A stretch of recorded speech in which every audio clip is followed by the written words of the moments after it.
At some point in our work or life, we're going to be thrown into the spotlight.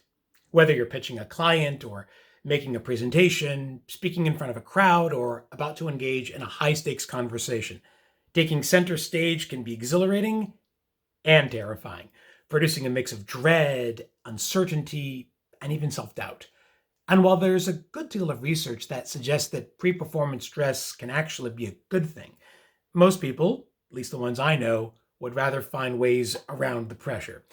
But if we start to think about the spotlight differently, not so much as a performance, but as an act of service, then we can start to shine light on those fears and discover their hidden advantage.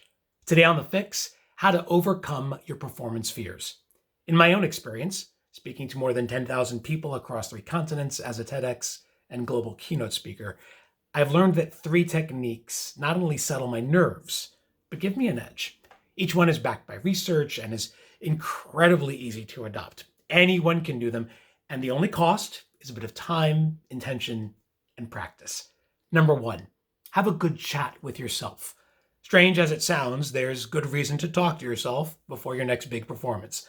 Self-talk centers us in the present moment and helps us regain focus on the task at hand. This allows us to talk our way around distraction and to screen out all those stimuli that are weakening our concentration. A must before grabbing the spotlight. Not only that, but self-talk also creates the conditions for better decision making and may even help rescue us from doing or saying things we may later come to regret. Researchers even have a great phrase for it. It's called interrogative self-talk, or asking yourself a series of questions to prime performance. Can I do this? Yeah, I've done this before. Well, why would I think that I could do that? Well, because you've been invited to give this talk and you happen to know more about this particular topic than anyone else out there, so you're the right person for the job. Could something go wrong? Maybe, but here's what I know has happened in the past, and here's what I've done to make sure that it doesn't happen again today.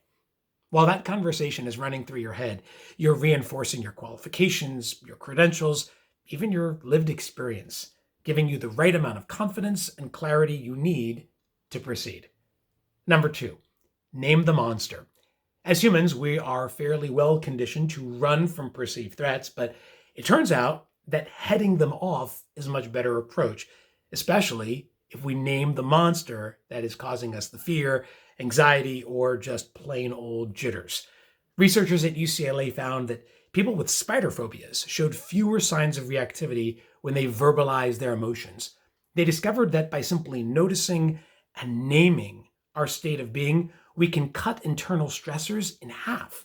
So before you slip into panic, label the emotions you're feeling and you'll be on your way towards containing them. And finally, number 3, get in the reps. We've heard that practice makes perfect. It's a nice adage, but it doesn't quite hold up to reality. A more accurate way of putting it, practice makes permanent. The more we do something, the more likely we are to be able to do it again with minimal recall. Brain scans show that people use the same neural architecture whether they're actually moving or just thinking about the movement.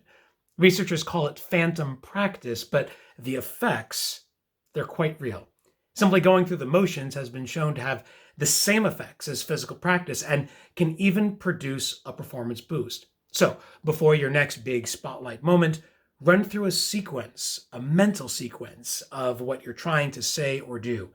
Replaying your performance steps will make you feel like you've already been there and mastered the act by the time you have to do it again, this time for real.